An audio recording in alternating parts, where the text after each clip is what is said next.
as a distinct person who's a appropriate object of worship. However, when you look in the Talmud, which is exceedingly large, you're speaking an incredibly large number of books in the Talmud, and yet the Memra of the Lord doesn't appear there once. Not once. There's a decidedly different cast to the religion post-Christianity as opposed to prior to Christianity. So all I'm getting at, though, is that the Judaism post Christianity is So the idea here is, and there Jews have pointed this out. Jews have pointed this out, that as far as first century Jewish belief, it wouldn't have been terribly uncommon to have these ideas. Like saying that the Word was God wouldn't have been as problematic as it was for later Jews, or referring to even the Spirit of God and the Word of God, talking about the angel of the Lord.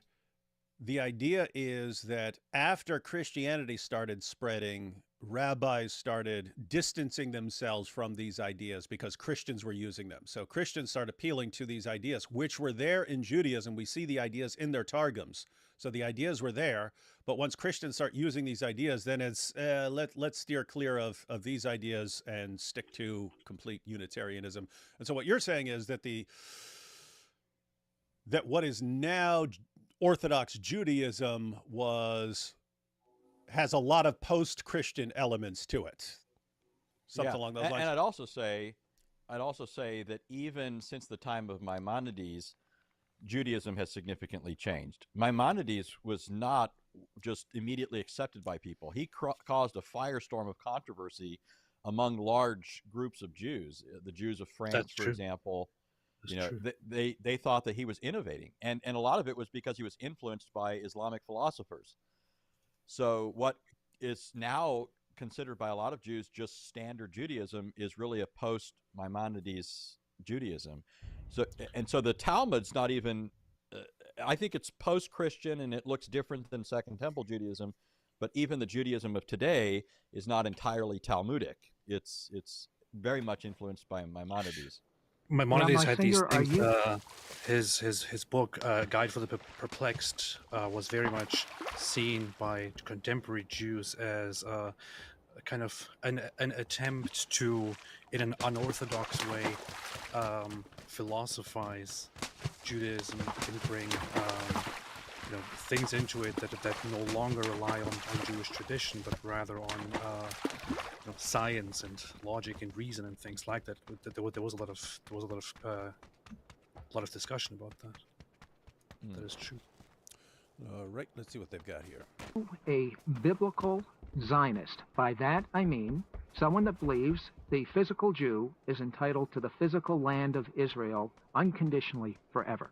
Well, if what I said earlier is correct, then of course the Torah has told us, Torah has made a promise to Abraham all the way back in the book of Genesis, saying that this land will be for you, not just Tel Aviv, but also areas such as Hebron. I don't want to get political, but of course the land of Israel was put there for the Jewish people, and what other nation, after being in exile for 2,000 years, has returned to that land to proclaim it their own?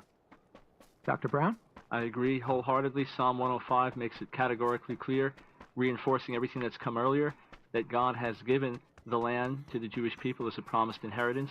And not only that, God has shown his favor and the chosenness of the Jewish people by protecting us and preserving us all these centuries, miraculously restoring us, just as he said that he would. So we see this as fulfillment of Scripture without a question. Now let's find a little bit of our divergent thinking. Rabbi Singer, what is your... I actually like that approach there of saying, I think more debate should start off like that. Let's just spend the first couple months talking about some common ground and where we agree. So, hey, we're on the same page here. And then, all right, here's some issues where we might not agree. But right now, I think they go into the Talmud. I don't know if it's right here or later, but they're saying what their perspectives on the Talmud are. And Tobias Singer, hardcore Talmud, very orthodox position on the Talmud, because you have differences in Orthodox, conservative, and Reformed, and so on. And then you get Michael Brown's view as a messianic Bible. Your personal belief of the New Testament? Well, my belief of the New Testament really is no different at all than my belief of the Quran or the Bhagavad Gita or any of the canonized documents by many, many faiths. The New Testament has brought the Jewish people away from Torah, has brought the Jewish people away from a personal relationship with God, although they thought that they were worshiping God through the New Testament. Certainly, the New Testament is a false document, although there are, of course, some elements within it which are just recording things that were true in history. Nothing that's false has nothing that's true in it. There's always some element that's true. But the New Testament is a false document which describes a supposed life of Jesus which never existed. Rabbi, which never existed. What do you mean by that? Which never existed means that in terms of Jesus returning, resurrecting on Sunday morning, which is the foundation of the Christian faith. Without it, there's nothing to Christianity. Without, as Paul himself said, if there is no resurrection, then of course we are all in our sins. Centrally, the element of the crucifixion and the resurrection is something that never took place, and therefore the Jewish people have rejected it, and those Jews who did reject it are those Jews who have maintained the covenant that God gave to Abraham. Throughout the centuries, there have been many Jews who have become Catholics and Christians of different sorts, and I understand and I'm sensitive to the fact that born-again Christians reject the idea that Catholics are real Christians, but regardless, all those Jews are not part of the covenant anymore. Isn't that interesting? God promised Abraham that there will be an eternal covenant, be an eternal nation, yet all those Jews who have embraced the New Testament over the centuries, they're not here anymore identifying as Jews. A matter of fact, I would venture to say that you, Sid Roth, and my friend Dr. Mike Brown, I would venture to say that both of you are here identifying as Jews only because your great-grandparents rejected Christianity. Actually, your whole identity of Judaism is literally founded in a rejection of Christianity. Rabbi Singer, what about the words of Yeshua, Jesus? What do you personally... Hey, AAP, I see you grinning there when he's saying the only reason you identify as Jewish is because your grandparents rejected Christianity and were Jewish. He actually brings it up later. It's actually, Tovia brings it up later. He's like, Sid, I don't know anything about you, but I bet your grandparents, great-grandparents are Orthodox Jews, weren't they? And he goes, yeah. Kind of funny. It's funny. It's like, I know all about you. It's pretty funny. There we go. The words of Yeshua, Jesus. What do you personally think about those words? Well, so the words of Jesus, first of all, we don't know that Jesus ever said those words. All we know is that a half a century later, people recorded them as Jesus have said them. There are some of the words that were literally plagiarized from the Torah. We can find the same thing in the Quran. But forget whether they're authentic or not authentic. Do you like the words? Well, there are some words that I love and there's some words that I hate. The words that I love are those words which are literally a repetition from Torah. It's not as important as what goes into your mouth as what goes out of your mouth. God only knows that's so true. Okay, Dr. Michael Brown, what is your view of the New Covenant? Well, obviously, I see the New Covenant Scriptures as the fulfillment of everything that God revealed in the Hebrew Scriptures. I see that that's what they were pointing towards, that in incontrovertible ways they point to Jesus as the Messiah. And I'll tell you something that's interesting. Aside from the alleged non-existence of the resurrection and the crucifixion in the life of Jesus, if you will study ancient historical documents, you'll find that the New Testament stands out as the best attested ancient book ever written. It's interesting that if you look at the Hebrew Scriptures, the oldest complete copy that we have of the Hebrew Bible, I'm talking about from beginning to end, the oldest complete copy of the Hebrew Bible we have is from the 10th century of this era. In other words, about 13 or 1400 years after it was completed. And while Tovia has no problem questioning the words of Jesus because he says they were written 50 years later, and there are differences about that also, I don't want to get into it, he has no problem believing every single word that's written in the Torah. Why? Because he believes in that. But there's no ancient evidence supporting it. It's simply a matter of faith on his part. What I'd say also is that... Excuse me, Tovia wants to interject something. Sure. There. No, what I think here is very important is that Mike is partially right. Although the complete scriptures were not found in its entirety from a time previous to Jesus, we do have Masoretic texts that actually go back hundreds of years before Jesus ever walked the face of the earth. That's something that's really very, very central. In terms of the New Testament manuscripts, we have thousands and thousands. If you read Josh McDowell's book on faith that demands an what is it? Faith that demands an evidence, or evidence demands a faith, something like that. Evidence that demands a verdict. You'll find in there that he says there are actually thousands of different versions of the New Testament writings. In actuality, when you talk about the Masoretic text, What's up? I have a question. So, talks about the authenticity of the words of Jesus because they were written, I don't know, 50 years after him, or half a century after him, as he says.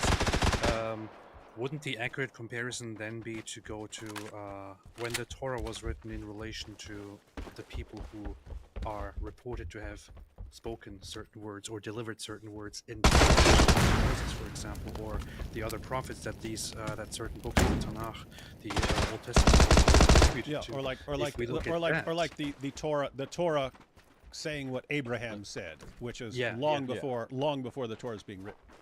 And I don't think you can actually applying that same standard and that same skepticism. I think you can't really find a correct manuscript of the Old Testament or the Tanakh if you want to apply Tovia Singer's standard here. Right? Yeah, guys. So you have two issues right there in what was being discussed, and then what AP is saying. You have one. If you believe that a book goes back to a certain time, what is your manuscript evidence for it, and what is it, how reliable is it, and so on? And he talks about, they say they're different. There are thousands of different Bible versions. No one's talking about thousands of different versions. You have thousands of manuscripts and so on. But yeah, if you think it's a problem for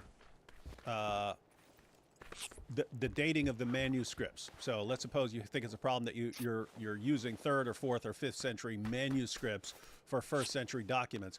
If you think that's a problem as a Jew, then you should have a problem with the Torah, because this is what Michael Brown just brought up. He said your earliest complete copy of the Torah is 10th century. So if you take your argument seriously, and he's saying, what he's actually saying is you don't take your argument seriously, so stop using it against Christianity. So anyway, you got the issue of the text, the text that you're dealing with, and textual reliability. But before that, you have the issue of, which is along the lines of what AP is saying, if you have a problem with, let's say, John being written, let's say it's 70 or something like this. Critical scholars might put it later, 80 or 90 or something like that. Let's suppose you have a problem with that, a book written in, let's say, 80 AD, talking about what Jesus said in, earlier in the 1st century. If you have a problem with that, then why don't you have a problem with books of the Bible, books of the Torah, saying what people said long before that? But anyway, Dr. Brown's going to call him on this stuff, but let's see. there are actually only 9. Let me say really quickly that, technically, so maybe Tobia just misspoke, but he said, no, we have the Masoretic text that predates the New Testament, and he refers to the Dead Sea Scrolls. That isn't what the Masoretic text is.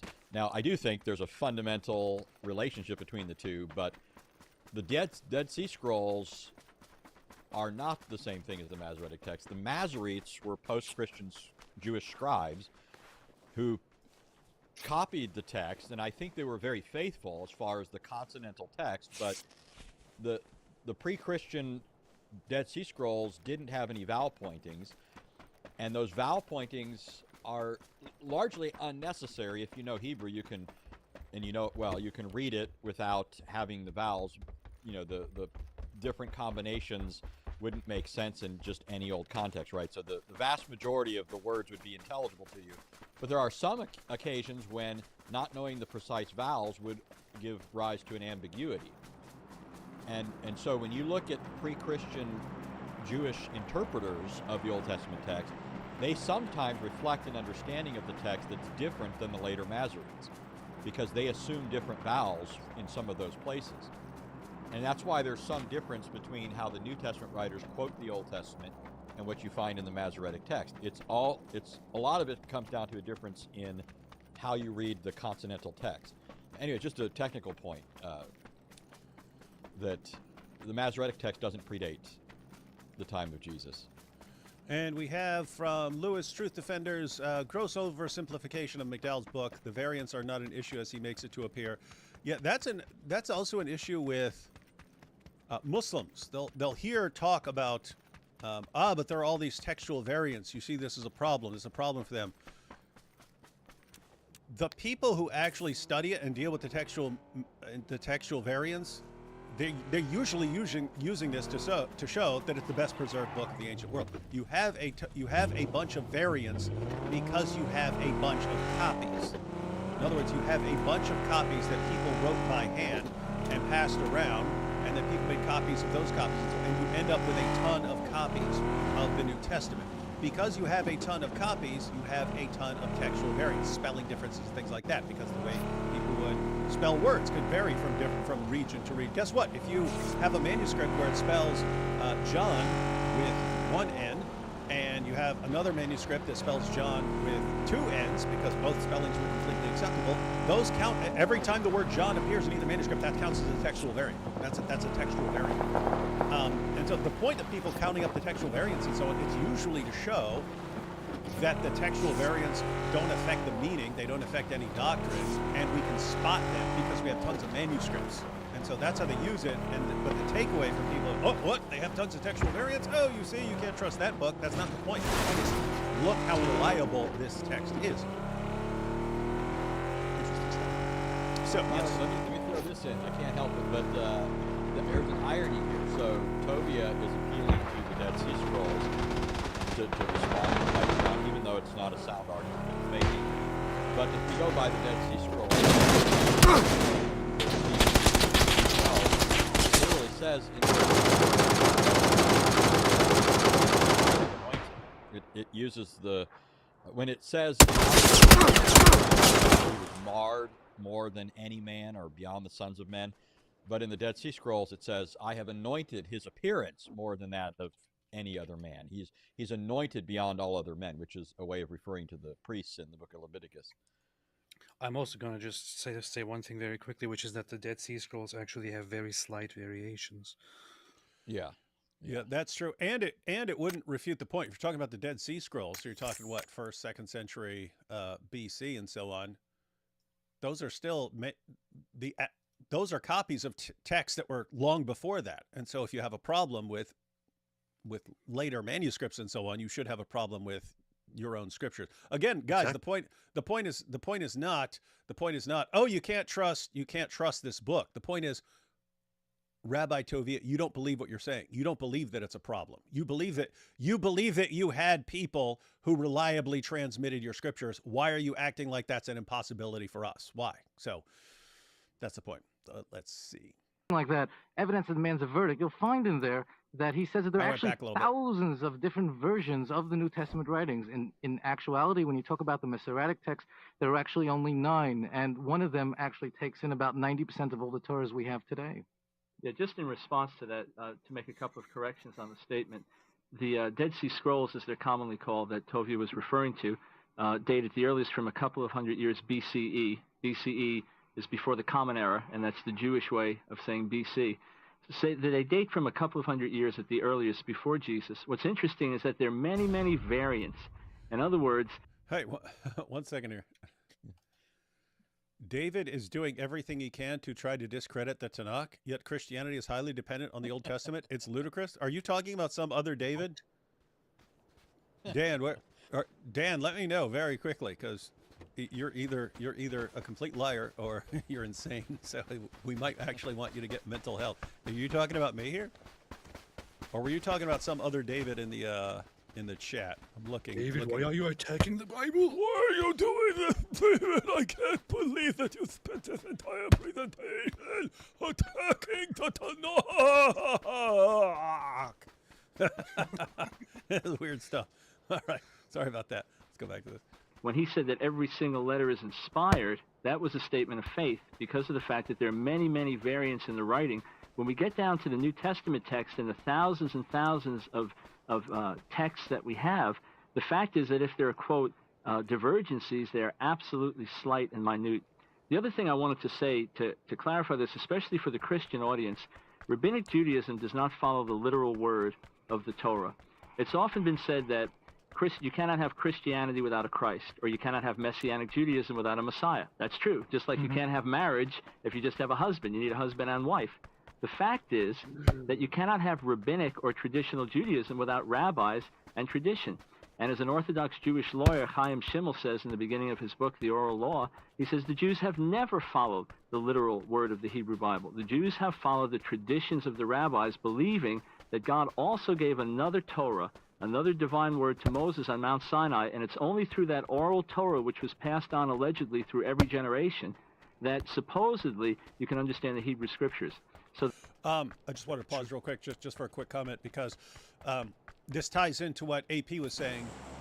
Like, what do you, if you have a problem with New Testament manuscripts quoting something that happened a few decades earlier, if you have a problem with that, what about the Torah quoting people, centuries before it was written? But this would be a separate issue. If you have a see, guys, if you say Mark is written, let's say 60 AD or something like that. Let's say Mark is written 60 AD. If you have a problem with the idea that Jesus dies around 30 or 33, and then Mark is written 30 years later, and you think, oh, this means this can't be reliable, what you'd be saying is oral transmission for 30 years is unreliable. You can't trust oral transmission for 30 years. If so, I have no idea what you do with the Talmud, right? If you believe in the oral Torah and that there were also things that weren't the text, these had to be passed on person to person. Well, you believe these things are transmitted at the time of Moses and that they're recorded in the Talmud after Christ, then you're talking about many centuries of oral transmission, passing down things orally and stuff. And so if you have a problem with preserving something 30 years, then you should have a problem with oral transmission over a period of centuries. And here, guys, here again, it's not, it's all unreliable. It's stop using that as an objection. You do not believe it. You do not believe it when you're talking about your own religion. Don't apply that standard to other people. I'm just wondering if that if it is really fully comparable, because when Christians follow the word of Jesus, that is the ultimate word. It is the foundation of the religion and of your entire belief and so on. When Jews follow or study the Talmud, the oral Torah, what they do is not necessarily to follow this as the ultimate word, but rather the Talmud stands for studying. So they simply preserve and maintain and convey a tradition, the tradition of their sages, their rabbis, and so on, which they then further study to understand each other. So they're supposed to teach each other from generation to generation how to live and how to understand and how to follow the Torah properly. I'm not sure if you can really compare that to Rabbi Tovia Singer's objection to the preservation of Jesus' word. Wait, so you're saying it would be okay they wouldn't need to necessarily be as completely reliable in oral transmission as you would need to be for with the words of Jesus? Yeah. Anthony, what do you think about that horrible objection? Hey, very quickly from Zach here. Anthony Rogers is a heretic. So I'll just leave that on the screen while you answer, Anthony. Okay, so thanks, Zach. So the claim is that Jesus' words would have to be more precise than. Yeah, the idea. So the idea is they wouldn't. No, I have to. I may disagree because Rabbi Tovia, based on what he says about the Talmud, he thinks it's very reliable and so on. It is the oral Torah, and the oral Torah has been passed down reliably and so on. As we talked about before, you can't believe that all of this goes back because the rabbis frequently contradict each other. But he does believe that this is necessary for understanding and living by the Torah, and so. It sounds like he thinks it's very important, whereas AP thinks, no, it's just like a tiny little side issue for them. So I mean, I would say that in any any case, whether it's Jesus or Moses or any of the prophets, the wording has to be accurate. I don't really go for the idea that there's just this loose paraphrasing going on in the New Testament or in the Old. That's not to say there's no paraphrase anywhere ever. I'm just saying that some people use this to give range to just wildly different things. The language is very, very important, I think. So if Jesus said, for example, before Abraham became I am, that's decidedly important. And if all he really said was before Abraham was, I was, that's not quite the same claim. It's not just that John would be paraphrasing at this point. He'd be making a much stronger point. He'd be identifying Jesus as God. The other one would just mean that he's pre-existent, right? But the idea that AP was bringing up is, if you told, I missed the point.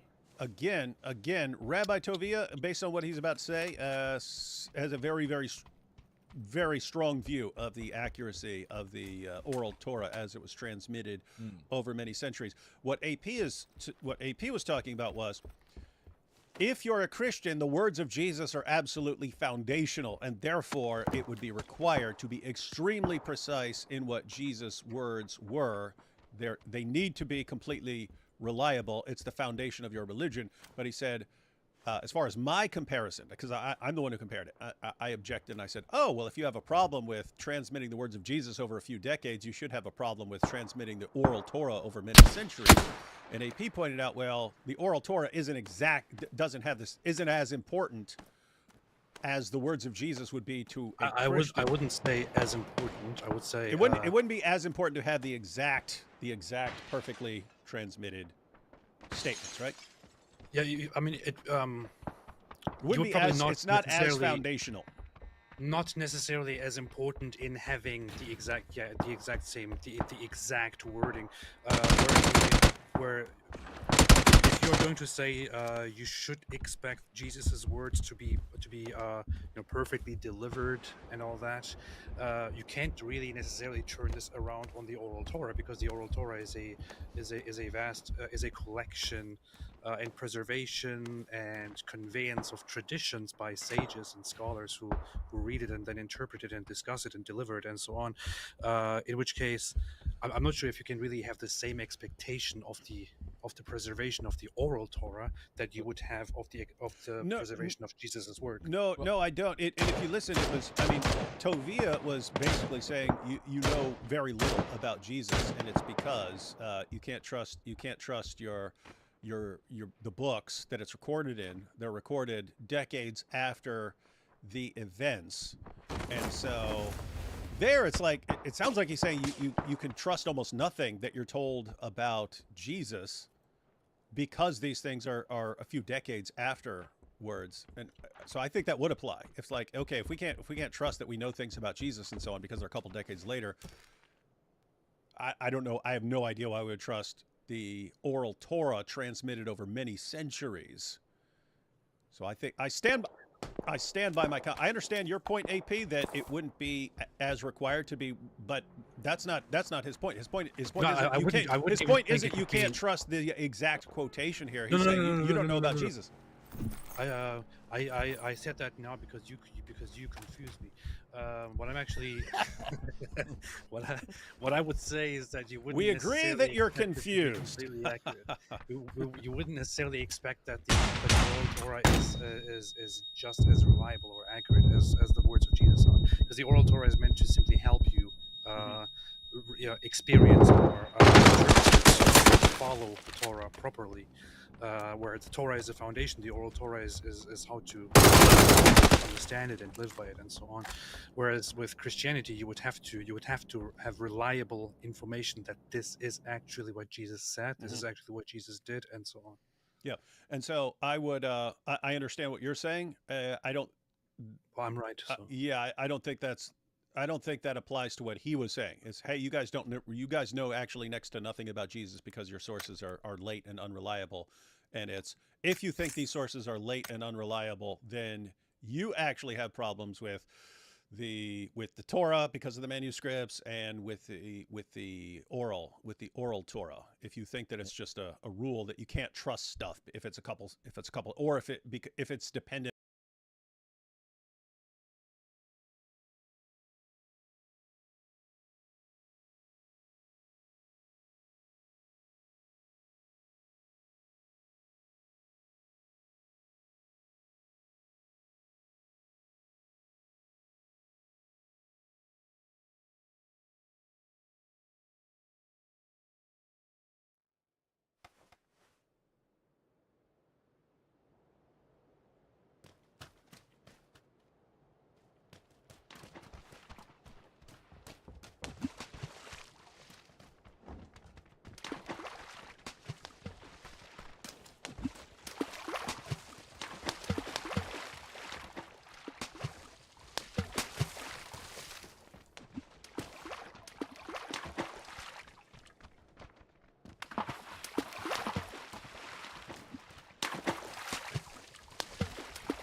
On oral tradition that it can't be trusted and so on. The idea here is Jews should have a very strong view, a very high view of oral transmission. That's true.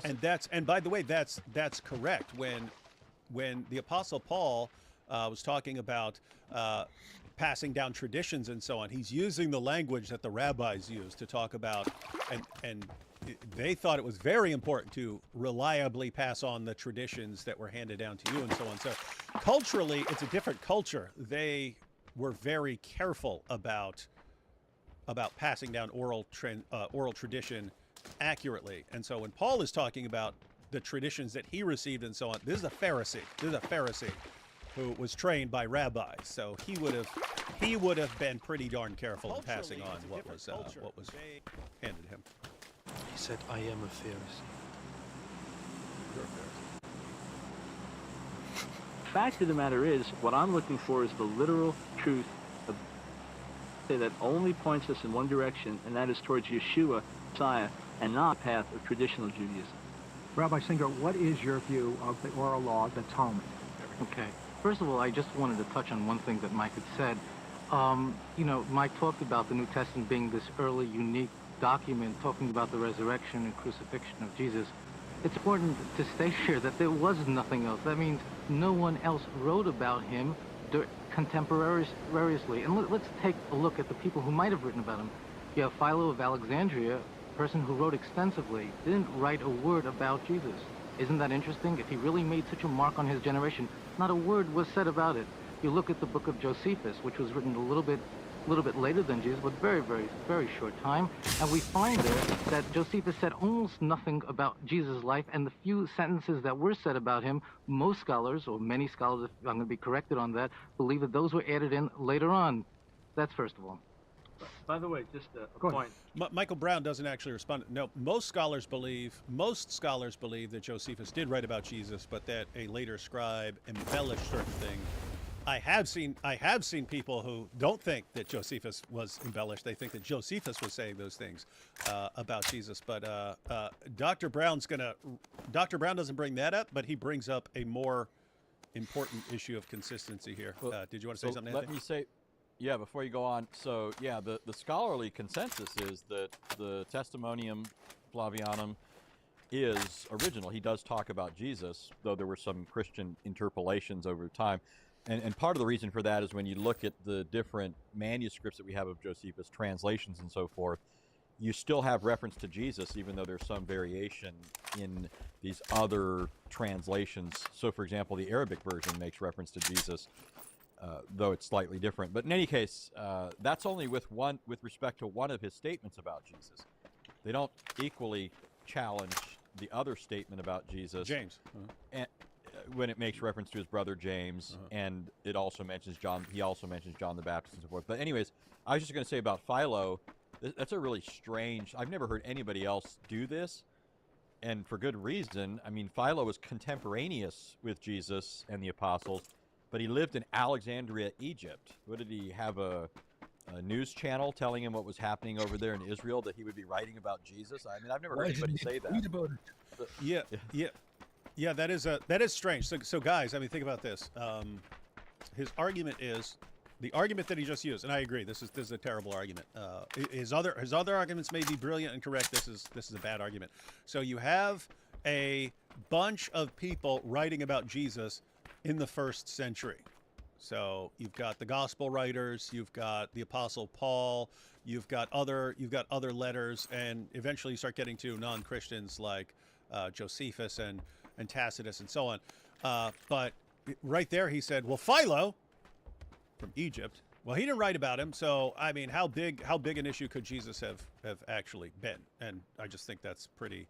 If you wanted to take that seriously, you could find anything that happened in the 1st century that was contemporaneous with Philo, and if Philo didn't write about it, you say, ha, that couldn't have. Why would we even think that happened? Philo didn't write about it, so it becomes sort of some sort of criterion. If Philo doesn't talk about it, then it's at least under heavy suspicion, and I would think that's not a good argument. But Dr. Brown here is going to bring out another issue of consistency. Watch this. Of interest. Josephus speaks very highly of James or Jacob as a tremendously godly man, and this is Jacob, the brother of Yeshua, who was recognized for his godliness throughout Jerusalem, according to Josephus. Not only that, it's interesting that if you'll study ancient Egyptian accounts at the time of the Exodus, you will not find a single word about the exodus of the Jewish people, the Israelites, from Egypt. Not a single sentence. In fact, Egyptian scholars who are not believers in the scriptures say it never happened. The whole thing is a myth. But we know by faith and by other evidence in the scriptures that it did happen. There's far more evidence for the reliability of the New Testament writings. And there's an interesting book by F.F. Bruce called Jesus and Christian Origins Outside the New Testament that will give all the attestation that was there. It's amply attested. The Talmud itself attests to Jesus, although it can't figure out quite where to date him. Sometimes it dates him 200 years before Jesus and sometimes 150 years after Jesus. But it does make reference to him. It even makes reference to followers of Jesus. And no one can argue that within a matter of decades that the good news of Jesus the Messiah had begun to spread throughout the nations. So we do have these as actual facts, but there's far more factual historical evidence backing the New Testament writings than the Old Testament, although I believe them both. And one last point of interest, there was a man named Sir William Ramsay, who was a scholar in the skeptical school. Tübingen was a great center of learning in Germany, and they were very skeptical. There was a great scholar named F.C. Bauer who didn't believe in the scriptures at all. And Sir William Ramsay went on a mission basically to disprove the accuracy of the book of Acts and ended up becoming an Orthodox believer in Jesus and wrote many books demonstrating the historical accuracy of the New Testament. Dr. Brown. Guys, just want to make sure everyone understood the point about Egypt there. So, and this is interesting because here's the thing: if Tovia Singer was just talking to an average Christian, and the Christian said, "Hey, believe in Jesus," and Tovia Singer said, "What? Why should I believe in Jesus?" He said, because Jesus is the Messiah and so on. And Tovia was to point out, how do we even know that he actually went out and did these things and so on? I mean, Philo was a contemporary. Philo doesn't talk about him, so why would he even believe this stuff? And your average Christian isn't going to know who Philo is, why Philo would be expected to be writing about Jesus or any of that. So your average Christian wouldn't know much how to respond. But even if you did, and you could say, hey, is it really reasonable to say if a contemporary doesn't write about this, then you should suspect that it didn't happen? Okay, if you take what you just said seriously, your average Christian isn't going to know how to do what Michael Brown just did. You say, wait a minute, there were the contemporaries of Moses. We don't have them writing about the Exodus. Therefore, following your principle, we should conclude that the Exodus didn't happen, which there are scholars who conclude exactly that. We don't find people mentioning this, therefore it didn't happen. Saying, but you can't do that because you believe the Exodus happened. You believe that in spite of a lack of contemporaries talking about it, you still believe it happened. Once again, and he's saying, I agree with you. We agree that it happened. why are you raising this as an objection to Christianity when you do not apply it? If you applied it, you would have to reject your own beliefs. You don't reject your own beliefs, which means you do not believe in the principle you just applied to us. Why are you doing this? So anyway, it's Michael Brown has a knack for pointing out issues of consistency. Like, it just pops into his head. Like, even if I was sitting here listening to Tovia, I wouldn't have thought of that. I would have gone to, hey, what about Egypt? Are you being consistent here because you believe this? But Brown just does it kind of automatically and very quickly. Could it be because of his Jewish background? Yes, the Jews are super based in consistency. All right, let's see. And then I'll let Rabbi Singer pick up on it. What, in your opinion, is the Talmud, the oral law? Talmud is an amazing compilation. It's not a book in a normal sense. It's divided into 63 tractates or books and has about 2.5 million words. It's an incredible compilation of Jewish folklore, Jewish wisdom, Jewish custom, Jewish tradition, and Jewish interpretation of Scripture. It has some low sides to it, but overall it's a lofty achievement of man. However, it does not reveal truth. It does not give an accurate interpretation of the Hebrew Scriptures and of the Torah, the first 5 books in particular, and it certainly misunderstands the Messiah. And in fact, Christians need to understand this, that the Talmud in many places does not give you final dogmatic statements, but rather records debate, discussion. So it has many, many, many different opinions about the Messiah within the Talmud, but it does not come to a conclusive view of the Messiah at all, and certainly does not lead Jewish people in a path straight to God. Rabbi Singer, I would say, obviously, if you think that the Talmud is giving us different understandings of the Messiah, you should read the commentaries on the Talmud. You would have a much better understanding of what the Talmud is saying. It's giving us a different understanding, a different way of viewing the exact same thing. What's that? Yeah, well, so just notice this, though. So the Torah, or the whole Tanakh, whatever is in view here, needs, for a proper understanding, the Talmud. Now, this huge body of writings, and when I say it's big, I mean it covers, several shelves on a bookshelf. We're talking a massive amount of material. The library. Wait. Yeah, Hey, one second, Anthony. AP, I forget what you did the math the other day. You actually asked ChatGPT or something if you read at a reasonable rate all day, every day, and didn't even get much sleep, like 4 to 6 hours of sleep per night, and you just read the Talmud all day, every day, how long did it say it would take you? The calculation was if you read 18 hours of it a day, it would take you between 50 and 75 days. That's reading all day, every day, and getting almost no sleep, and not eating at all. Go ahead. So now, on top of the Talmud being necessary to interpret the Tanakh, now you need to read the commentary. And suppose Michael Brown's done that, and I bet he did. He doesn't say that, but he's very well read. So if there's an important piece of writing relevant to this sort of question, I would imagine he read it. But in any case... Oh, hey, wait, one second. Just as far as him, right? Yes, there's been several times where I've asked him something about the Talmud, and he's just, instantly answered like he knows exactly what I'm talking about. Well, so. But I'm talking about now this commentary so if you're following Tobia, he said all those disagreements that you think are there in the Talmud would be resolved for you if you just read this commentary about the Talmud and its teaching about the Messiah. So how far does this go? What if he says, I read that, and there's still a problem here? Well, there's another comment. The thing, I want to do a video. I want to do a video on this because it's related to something. Tobia constantly acts like there's just this very clear, cut and dry understanding of the Messiah. It all just holds, no question here, you Christians are out to lunch. But when you look across the history of Judaism, it's littered, the landscape is littered with false messiahs. Now, it'd be one thing, because I can imagine the objection, well, don't you Christians have a bunch of false messianic claims? Right? Aren't there a bunch of people claiming to be the return of Jesus, or somebody coming to complete what Jesus didn't finish, or something like that? But the people who fell for these false messiah include some of the foremost rabbis in Judaism. And to head the list, one of the greatest rabbis in all of rabbinic Judaism is Rabbi Akiva. He's one of the earliest rabbis. He's foundational to the Talmud. Yeah, he went after Bar Kokhba, and that was if you read the literature on the Bar Kokhba revolt and so forth, many Jews believe that was a far more devastating event than what happened in 80-70. I mean, it was so definitive, the loss to Jews and so forth, that it's spectacular and somewhat puts 80-70 in the shade, except for the fact that in 80-70 the temple was lost. Obviously, that's huge. They're but going to talk about that here pretty soon. Mm-hmm. Yeah. So my point is just to say that Jews have not just been very clear on who the Messiah is, because the Talmud itself is not, doesn't speak with one voice. There's competing positions in the Talmud. There is the tradition of the Messiah is what's very funny to me as an outsider here is that the Bible is very vague and pretty much makes almost no reference at all to the Messiah figure explicitly.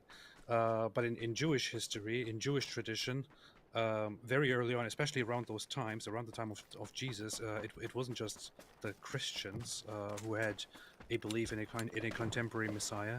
As you mentioned, Rabbi Akiva, he's one of the most respected, most cited rabbis or sages. He believed that Bar Kokhba was actually the Messiah, and they believed that Bar Kokhba was going to successfully lead a revolt, successfully free Israel from being subjugated, and successfully restore the Holy Land and God's glory, and everything will be fantastic, and finally the days are coming, and so on. Others objected to him. Some later after him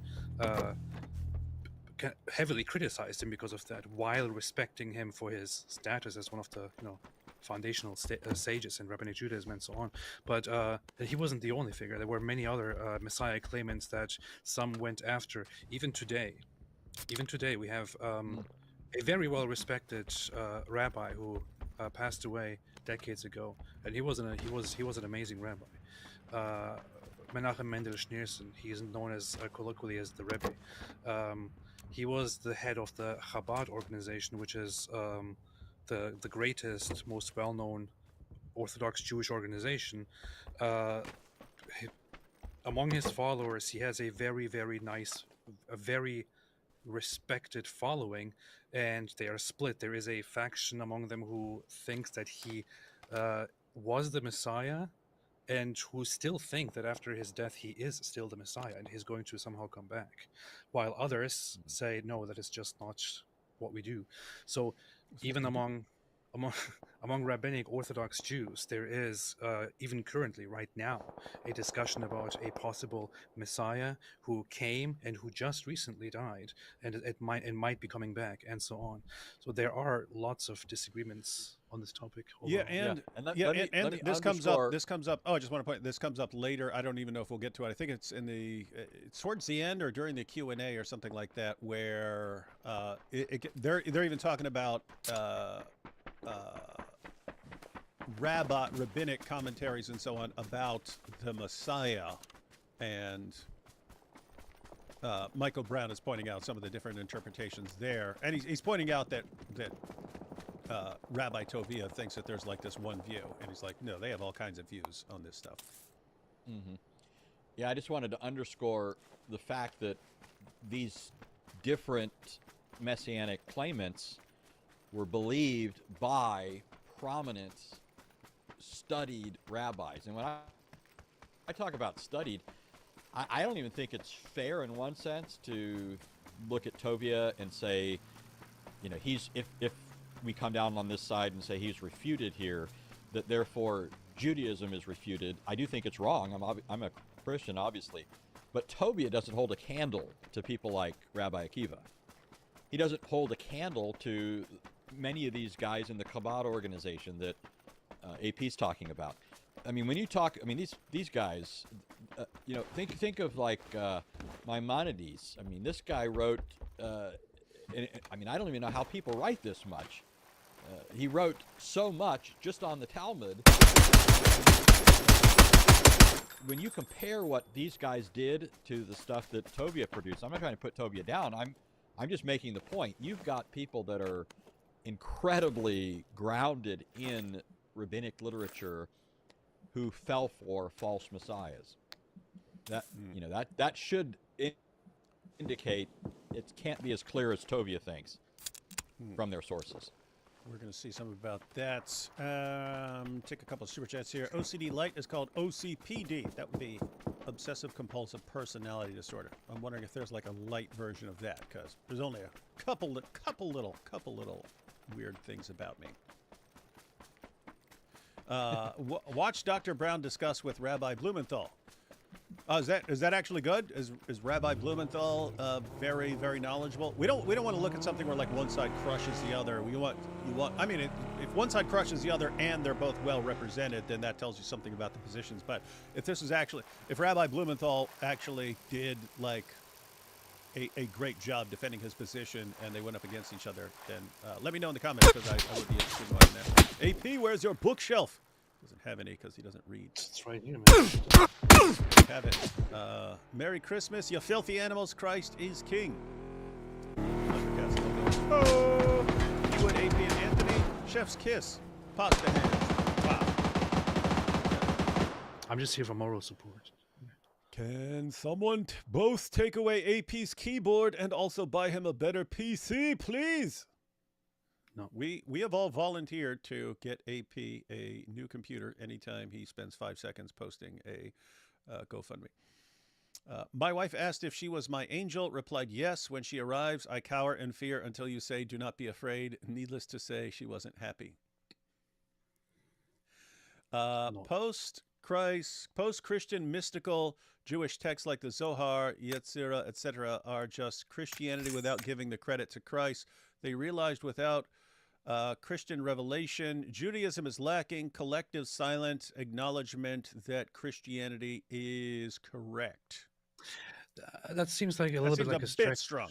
Yeah, it seems That a seems stretch. a bit like a stretch to me. There has always been a tradition, don't you think, Anthony, inside Judaism, the mystical aspect of Judaism. So the Kabbalah, the mystical movements that have also arisen are pretty much just a continuation of the everlasting mystical aspect of Judaism. Yeah, so I would say there's actually a lot of interesting stuff here. So one of the areas that this stuff covers is Merkava mysticism, which is reflection on the throne vision, the chariot vision that prophets like Ezekiel had. A lot of Jews would meditate on that and try and experience it. They would try to have an experience like Ezekiel's by the Kabar River. If you look at Ezekiel 1, Ezekiel 10, he has this fantastic vision of God's throne chariot. And he's very reticent to describe God, but he speaks to some extent about the throne that's borne up by these angelic beings. And many scholars think that when you read the book of Acts and Paul's encounter with the risen Christ, which is given in Acts 9, Acts 22, and Acts 26, it mirrors the experience that Ezekiel had. And so even Jewish scholars like Alan Segal, he wrote a book called The Apostolate and Apostasy of Saul the Pharisee. And in it, he says it looks to him like Paul had, in his mind, one of these experiences that a lot of Jews were looking for. I mention this because it's at the heart of a lot of this kind of literature. So it is part of Judaism, goes back a long ways.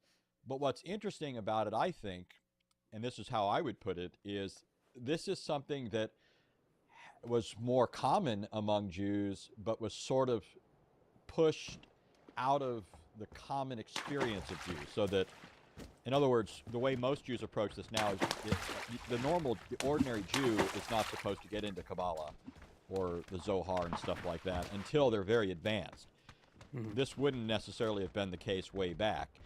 And so when you read a lot of Jewish writings like Nachmanides, they're very cryptic. When they're writing to people, even other Jews, they'll make these side comments, and you're thinking, what is that supposed to mean? And it's a way of tipping their hand to others that are familiar with things like Kabbalah and so forth. So he'll say things like, there's a hint here, and that'll be the end of his comment. There's a hint here. And you're thinking, so here's an example. Ibn Ezra, in his commentary on Psalm 22, is Ezra the son of God? mentions, huh?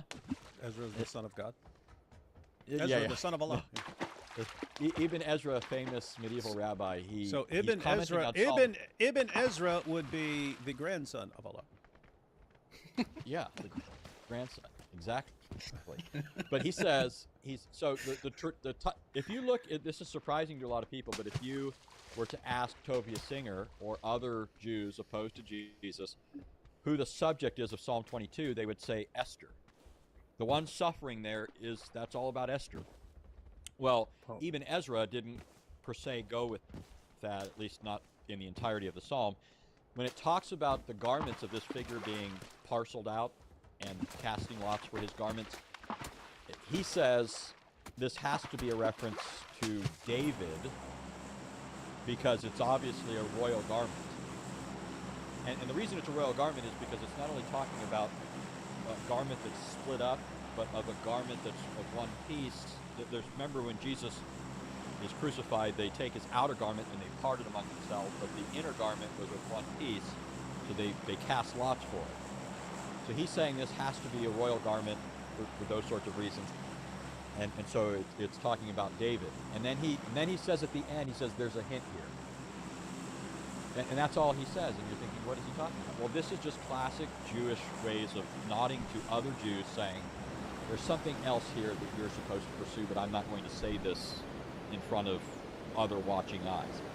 So that would be the one thing I would say about this sort of literature, is it's now not common for it to be, for most Jews to pursue, unless they get very advanced.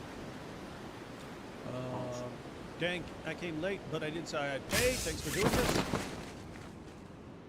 problem, Justin. Some falafel sandwich says, I'm learning more about Karaite, and yes, I understand they were the Hebrews at Sinai in the mixed multitude when Moses received the Torah.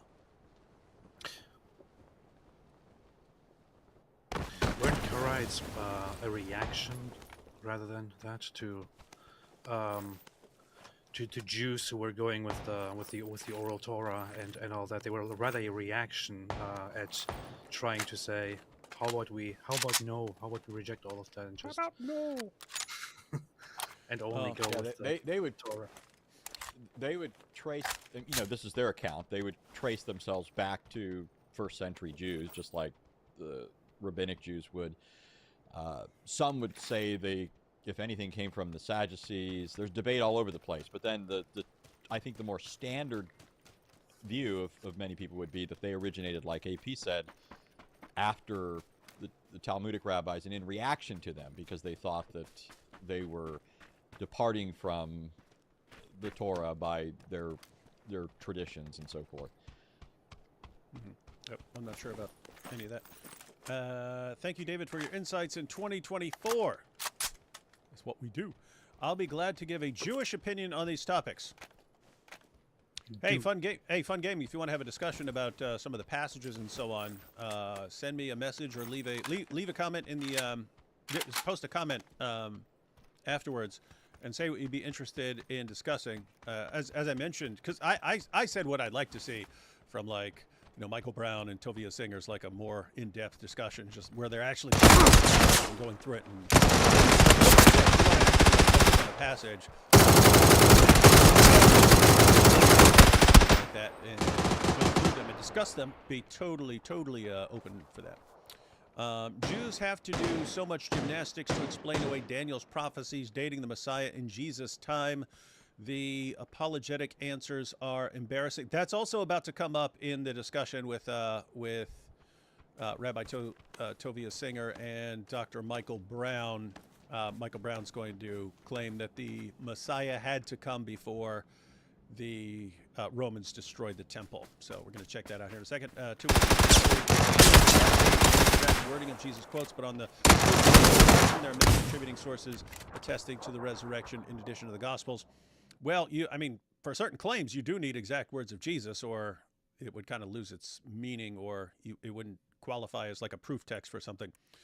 Isn't that an internal disagreement among Christians?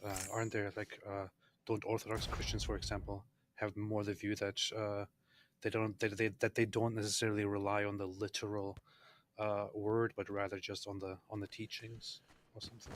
It's going to depend on the text. There are some things where a paraphrase or something like that, or where you're giving the gist of what Jesus said, would be perfectly fine.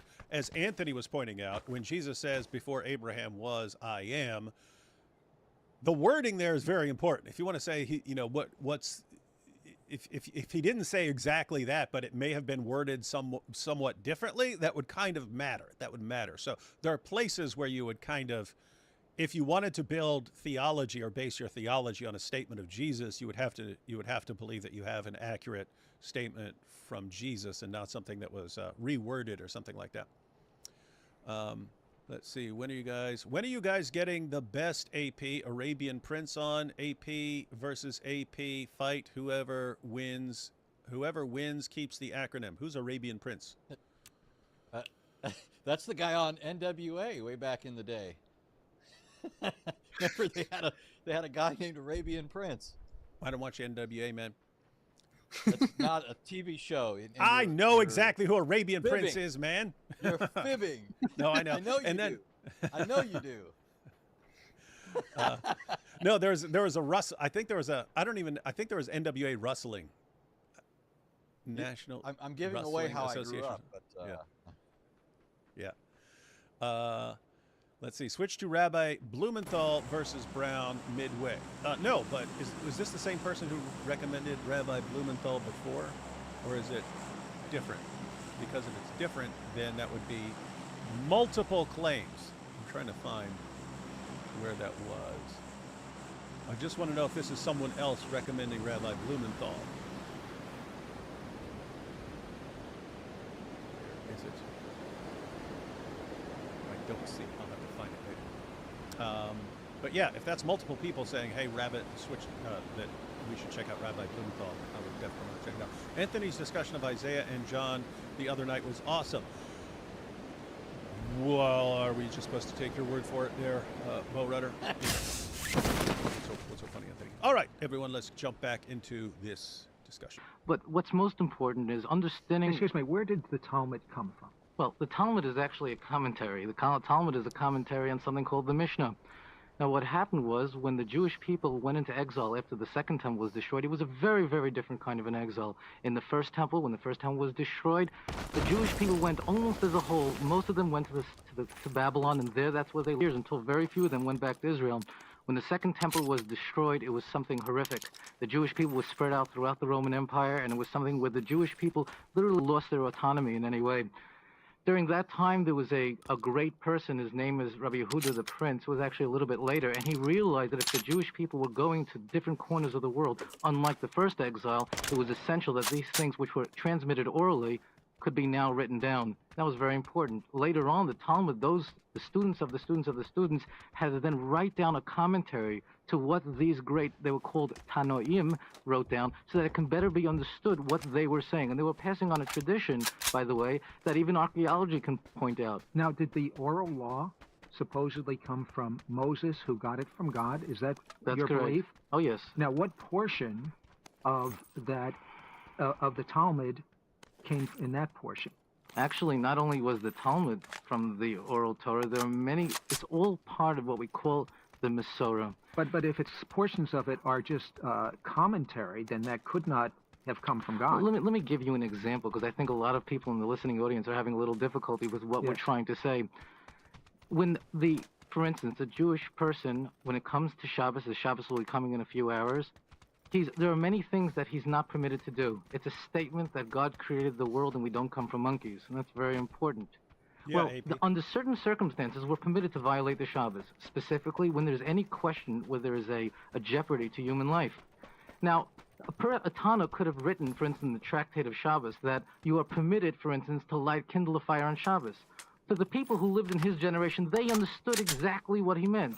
What he meant was that in case there was somebody who was sick and needed to warm themselves, you were allowed to, not only allowed to, but had to light a fire. The Talmud, those students had to write that because in later generations, these people may not understand the full clarity of what these Tanoim were writing down. This tradition that came from God directly to Moses and passed on to Joshua and throughout the generations through all the sages that we've had. Dr. Brown, you want to comment on that? Sure. One thing, just for the benefit of our listening audience, remembering that Tovi is a rabbi and grew up with this, they may not even know what Shabbos is, which is Sabbath. That's the Jewish pronunciation of Sabbath, just to clarify that for listeners. But I would say that anyone reading through the Hebrew Scriptures honestly will see that God made the covenant based on a written book, period.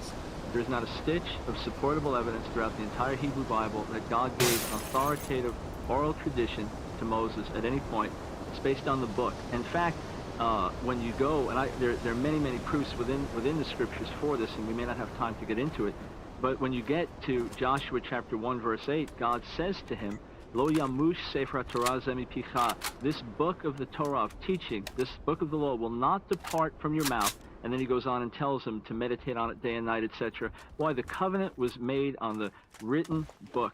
And there's not a single instance that gives any definite evidence of any kind to the existence of an oral tradition that God gave to Moses. In fact, there are numerous instances where the oral tradition violates the actual plain sense of the Hebrew Scriptures.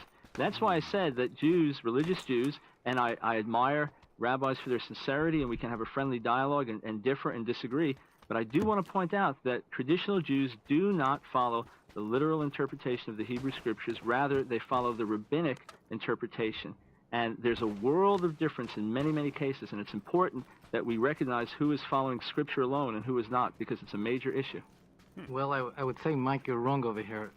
Any thought that the Talmud in any way contradicts any holy word that you'll find in the written Scriptures is just a lack of understanding. If you had read the Marsha in the area that I think you're talking about, you would find that everything is cleared up over there. But I want to just mention one other thing. You know, throughout history, there have been many deviant groups that have filtered away from the Jewish people.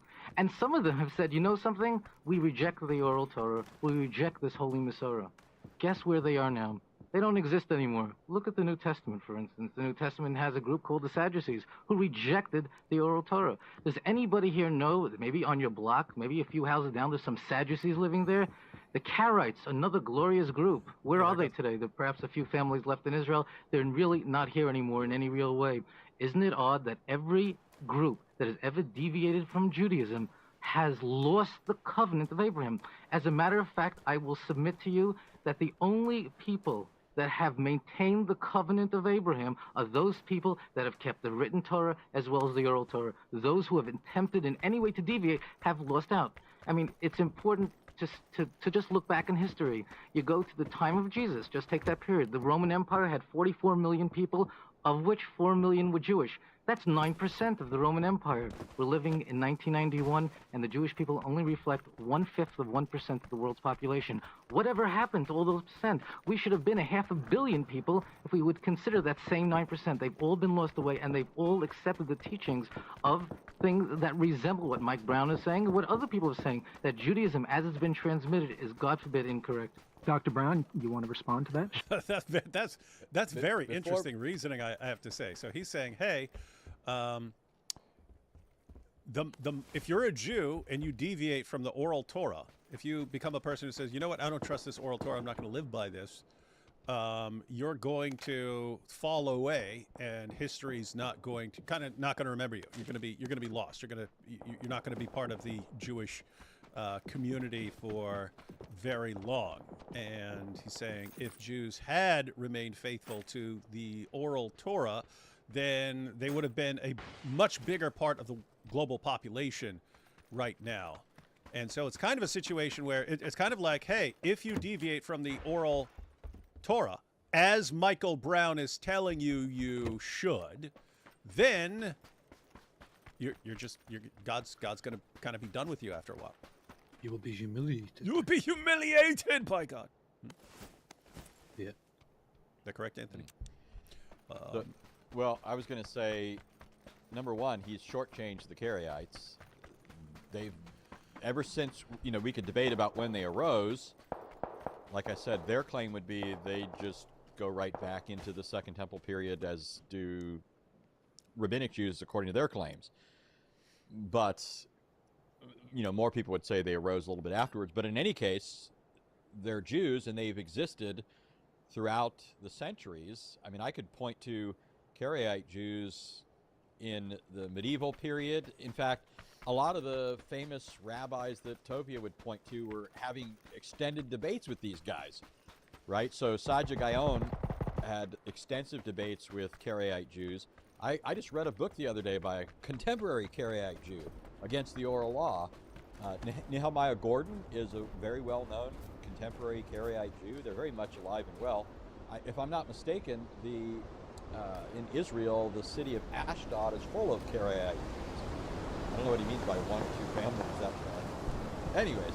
This was in 1992. You don't know those families were there in 1992. That's true. That's true. But they still existed. But in any case, what does he do with all the fact that a lot of the Jews in Israel are secular? They're not religious. You know, it's not like they're all. That's true. So what? They still exist.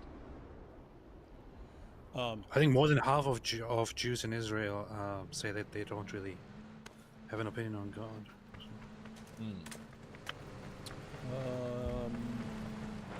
Oh, there's a Solaria has a response. Like I said, so let's go through a couple of suggestions. To clarify, Arabian Prince equals Christian Prince, ex-Muslim YouTuber doing Christian apologetics. Then say Christian Prince, not the name of one of the early members of NWA. You know what Anthony's going to say. Jesus is both the Messiah ben David and the Messiah ben Joseph in one person. Both the king and the warrior was acknowledged without violence. They are going to be talking about the identity of Jesus and the connection to David and so on. Yes, okay, this is hilarious. Yes, that was a second suggested Rabbi Blumenthal. Then we shall check it out. And guys, there's a reason that I'm interested in these debates. One, there's just lots of stuff going on with everyone attacking each other nowadays, and isn't it interesting? Because guess what? I mean, if you're Tovia Singer, and you're looking at Michael Brown, this is a guy who's like leading people astray from the truth about Judaism, and he actually, you're like doomed. You're like doomed if you deviate. So this Michael Brown is saying, hey, Jews, follow Jesus as the Messiah. Rabbi Tovia believes you're like doomed if you listen to this guy. And yet, you don't see what you see in Islam, where it's all about thumping your chest and, he's strong, he's not strong, he's not strong, he's strong, he's strong, you weakling. And so it's like, even though these are very, very sensitive issues with eternal implications for these guys, they can still, they don't have to resort to the silly antics. Yes, even more sensitive. It's even more sensitive. Jews have this understanding of collective Judaism, that every Jew is basically responsible for another, for the other Jew, which is why they're always meant to remind each other to observe the commandments and to follow everything. Which is why things like visible signs of keeping the covenant are not only meant to serve as a personal reminder to yourself to keep the covenant, but also as a reminder to each other. So the whole collective attitude of keeping each other within the folds of what God wants from you is extremely, extremely important. It's not just about keeping people with God because God wants it or anything like that. So somebody departing from this, from the community, is considered even more, even worse, even more sensitive than I would say Muslims view it. Interesting. Marky here says, Ukraine t-shirt, what? That just melted my heart, AP. And then followed that up with, I just want to thank the Jews for making AP wear that shirt. Yes, thank you. I will tell them. Yeah. All right, back to the discussion. Sure, I'd love to. Number one, numbers are not the entire issue. For example, after the tragedies of the Holocaust, when it almost looked like Eastern Europe's entire Orthodox community was wiped out, people could have said, well, that's it. You see, that's the end of Orthodoxy. But then Orthodoxy had a revival in our day. The fact is, if you want to go back to New Testament times, so you pick on the Sadducees. The Sadducees did not believe in the prophets or the rest of the scriptures. They only believed in the first 5 books. Therefore, they were not following the prophetic tradition. In fact, for centuries, there existed Jewish followers of Jesus who continued to live as Jews, so much so that those in the church world, which were becoming more and more Gentile and more insensitive to the Jewish roots of the faith, said they don't differ from the Jews in any way.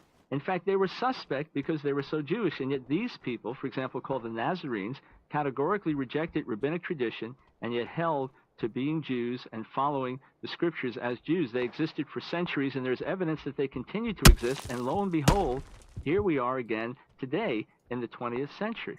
The fact is, Israel has always been a dying and resurrected nation in many ways, and we're seeing the evidence of it. And one other point I just wanted to make, though, is this, that there are places, for example, in the 5 books of Moses where law is given, and then later on in the Hebrew Bible, that law is repeated, and we see exactly what it meant and exactly how it was carried out, and yet it is interpreted totally differently in the Talmud. That's why I was saying that the traditions of the rabbis, as I said, there are many wonderful things in them, but they do not bring us to the truth of the scriptures. That's the key difference that we really have. Let's go direct to the $64 million question. Rabbi Tovia Singer. Jesus? Who is Jesus of Nazareth? Well, Jesus of Nazareth is somebody who really is no different. And the more important question really is who Jesus of Nazareth was not. And that is, he was not the Messiah. If he was the Messiah, then we would be able to look out of our windows, we'd be able to read the New York Times. The evidence would be on the front page of the New York Times, because instead of war being on the New York Times, we'd find peace on the front page of the New York Times. You know, Mike and I can sit here and, we like each other and everything. We can sort of spar a little bit over here, back and forth. But I don't want to point you to this radio for the source of the truth. I want you to look out your window, because that's what I can point to. I'm not going to be a Houdini with you. There's one miracle, and that one miracle is the evidence of the truth, and that's the miracle of the covenant. That was what God told Abraham, and God said, as long as your people will keep to this Torah, even when they go into exile, then they will remain the eternal nation. And yes, in Deuteronomy 7:7, God said that you will be few in numbers. Yes, you could have been great numbers, but only a few of us have kept the Torah in its proper way. Isn't it an interesting coincidence that the Jewish people, and I'm going to take a shot over here. I know nothing about Sid's parents or grandparents or great-grandparents, and the same thing goes for mine. Yet I would venture to say that if I go back 100 years with either of you, that your great-grandparents or great-great-grandparents were Orthodox Jews. If I'm wrong, jump in. No, you're correct. Oh, I'm correct. What an interesting thing. How did I... That was brilliant. That was brilliant. I'll give credit where credit is due. That is brilliant. So think about, guys, what he's just saying.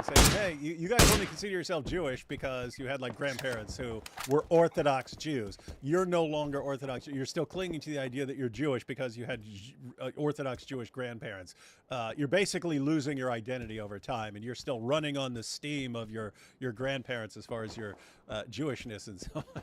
Actually, but it's funny that he's like, look, I don't know anything about you, but I bet if I go back 100 years, Orthodox Jewish grandparents, yeah, that's kind of funny. That was pretty good. That was good. By the way, he misstated what Deuteronomy 7 says. It doesn't say you will be few in number. God is talking about how he chose them, and it had nothing to do with their numbers. He says you were few in number, so your great size and your power and your wealth and all that isn't the basis on which I chose you. However, Scripture does say if Israel's unfaithful, then God will drive them into exile, and he'll dwindle their numbers and so forth. And so while it's a wonder that Israel still exists, the fact is that their numbers were so incredibly reduced, that points to a problem for Jews. They've got to explain why did they have this happen given the covenant, right? The covenant says they would experience these things if they're violating it. And Michael Brown's about to respond, and he brings up a very important point, which is very important equally, I would say, for Jews, Orthodox Jews, and Christians, and Jewish Christians. Very important point.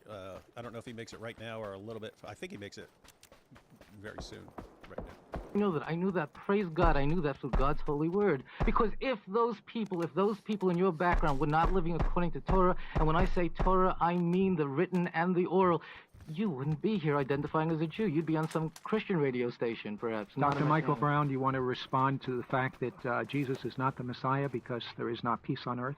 Right. Let me just respond to the last thing that Tovia said first, because he's made the point a couple of times.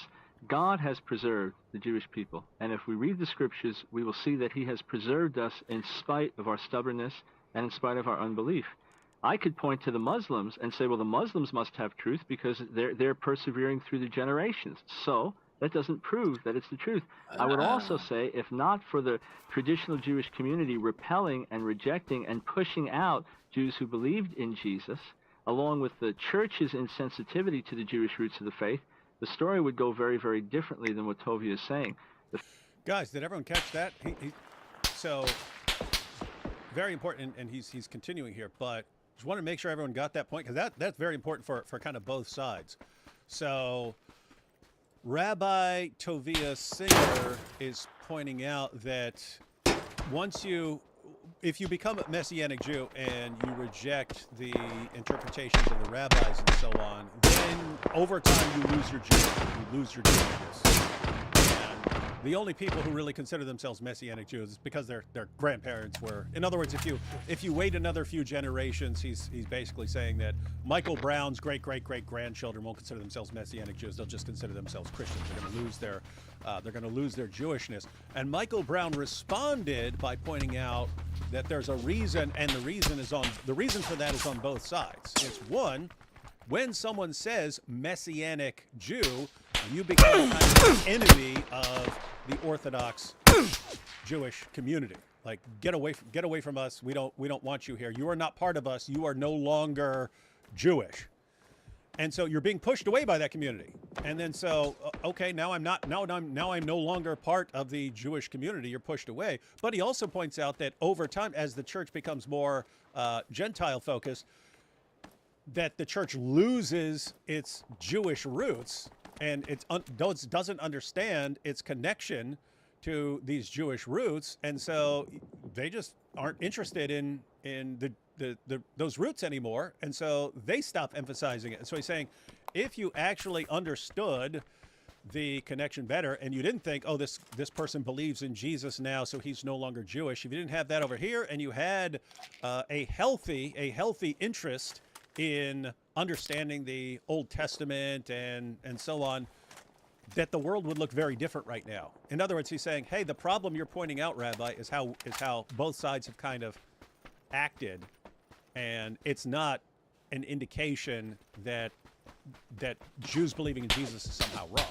It's how the sides have interacted over the centuries that has led to what you're pointing out. And if they didn't do that, then things would look very different. Anyway, I thought that was an interesting point. So here's the thing. On the one hand, I'm thinking that doesn't exactly refute Tovia Singer's point.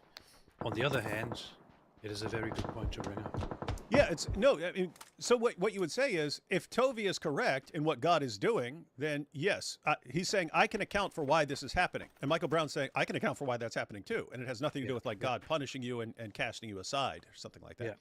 Yeah. The fact is, rabbinic Jews have in no way helped us as Messianic Jews to stay Jews. They've fought it, they've resisted it, they've argued, they've called us Meshumadim, destroyed ones, etc. So they've been a force in many ways to push us away from Jewish roots. And I've had rabbis say, well, you're not Jewish anymore. With that type of influence, it's by the grace of God that we maintain our Jewishness. But regarding the messiahship of Jesus, number one, there's nowhere where Tovia can point in the Bible where it says, when the Messiah comes, this will happen. When the Messiah comes, that will happen. We both have to agree that we have to look at the scriptures and interpret what is and what is not messianic. The second thing is, if it was so crystal cut and clear, you would not have so many traditions within Judaism over the years discussing who the Messiah is and what will happen when he comes. You have the greatest philosopher in medieval Judaism, Rav Saadia Gaon, living in around the 9th century. In his famous book of Beliefs and Opinions, he devotes a section to what will happen when the Messiah comes, and he was doing it to educate the people. Several generations after that, they were still asking questions because they weren't clear on it. The fact is, Jesus and Jesus alone is the only possible candidate for being the Jewish Messiah. The fact of the matter is, the Messiah had to come before the Second Temple was destroyed. The fact of the matter is that he alone has brought the Gentile world into the knowledge of God, into praying for the God, to the God of Israel. And the fact of the matter is that there are certain things that had to be fulfilled, had to happen, that if he was not the Messiah, there can't be a Messiah because there are no longer any potential candidates for it. And I would stake my life and eternity on the fact that he and he alone is the Jewish Messiah. Rabbi Singer, is there a unified view in Orthodox Judaism about the Messiah. Absolutely. And what we know about the Messiah is so clear in the scriptures. Never once says in the scriptures that when Messiah comes, when all these things are going to happen, whether it's peace on earth, nation shall not lift up sword against nation, the child will play in the cobra's den. None of them say he will come and then he will come again when these things will happen. It merely says, it doesn't say he will return and come again. Yeah, I know people can pull out scripture where it says he will come twice, but it never says that it's referring to the Messiah. What's critical, and I want to get back to what Mike said a little earlier, go back 2,000 years, and in the time of Jesus, maybe the year 30, God had many choices. Before him, he had many groups of Jews who believed different things. You had the Jerusalem church, headed by Peter and James. They, to the best of my knowledge, were probably Orthodox Jews, in a sense, meaning they kept Torah. Yet, because they did not believe in the true Messiah and they followed a false Messiah, there's nothing left of them. The Jerusalem church was destroyed. Wouldn't it have been much more glorious that if the Jerusalem church would have continued and the Pharisees would have been destroyed? But God chose the Pharisees. And regardless of what life the New Testament puts the Pharisees under, these were people that lived for God every second, and they loved God with all their... Yeah, I was going to let him finish, but I think I was as confused by that as you were, Anthony. Well, there's a bunch of stuff that he said. I don't want to forget it, but one thing is that this last part. That's the part I found problematic. Yeah, there should be this Jewish church there still, but then he turns around and says the Pharisees still exist. But the whole of Israel was pummeled by the Romans, including Jerusalem and the temple. The Pharisees that existed did so because they got out of Israel. Yeah, and that's just as true of the Christians as it is that's of what I mean. Jews. It's the same thing. It's over and over again. He kind of does this thing where, you can't be right because of this, and you would just go, well, then you're not right either because I can apply the exact same thing.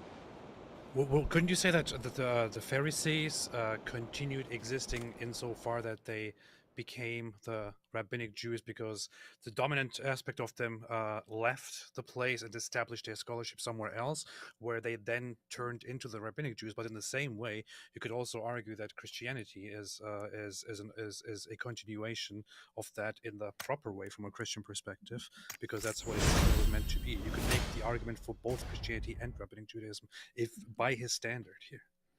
Yeah, in other words, it's if you're saying, hey, there was this church led by people like Peter and James, and it was eventually kind of crushed there, and we would say, well, yeah, it wasn't crushed globally. This led to that church outside of Jerusalem and so on. If you think no, but it was actually crushed in Jerusalem. Jerusalem was leveled to the ground by the Romans. Everything there, every belief that was there, got crushed and leveled to the ground. They literally leveled the place to the ground, and so you can't use that as a criterion for someone being right or wrong. You say, but the Pharisees continued, because they spread outside of the area that was crushed by the Romans. The exact same thing is true of the church of the apostles and so on. So weird. That's just a weird objection. That's just weird. And who refers to himself as a Pharisee in the Christian New Testament? People call me Pharisee all the time.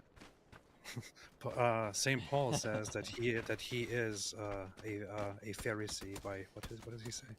I don't remember how the quote goes, but he says, "I am a Jew like you, by law Pharisee," or something like that. Mm-hmm. So you could make the very same argument here. Yeah. Yeah. And besides that, I mean, the Christians it's not simply that the conflagration took place and Jews and Christians indiscriminately are wiped out in that event. The fact is, from the historical records, we have every reason to believe that the Christians weren't even there anymore. Because remember, in the New Testament, Jesus warned them, when you see Jerusalem surrounded by armies, then flee. Now, the question that naturally comes up here is, if it's surrounded, how do they flee? Well, in the history of this event, how it took place, when the Romans first besieged Jerusalem, the emperor died, and so to keep the peace in Rome, the army had to pull back, go to Rome, establish, get things back under control, and then they returned. During that interim period, the Christians vacated the city. Now, Josephus records some of this and talks about how there was this expectation of something happening. One of my favorite lines in Josephus, I don't know why more people don't bring it up, but when the first stone was hurled from the Roman catapults. These are 100-pound stones, massive things. They're whirling through the air, making this hideous noise, Josephus says. And they were white, so they were reflecting the light of the sun. You have this glistening object making this horrendous whistling noise. And as it's coming, the watchmen on the walls in Jerusalem were crying out, "The sun is coming. The sun is coming." S-O-N. They interpreted this as somehow the coming of the sun. Now, what would lead these Jews on the wall to interpret this as the coming of the sun? My point is that the preaching of the Christian church was ringing in their ears. Even in Eusebius mentions James, the Lord's brother, when he was killed. Remember, the Jews were told, they told James to go to the top of the temple and yell out and tell the Christians not to do what they're doing. And instead, James goes up and he says, "I see the Son of Man about to come." And then he's thrown down, and then his head is bashed in with a fuller's club. This is the sort of thing that was being preached before the destruction of Jerusalem. So a lot of the Christians fled the city before it was destroyed. So I think the whole argument of Tovia there is terribly bad for the reason we already gave, but also for this reason.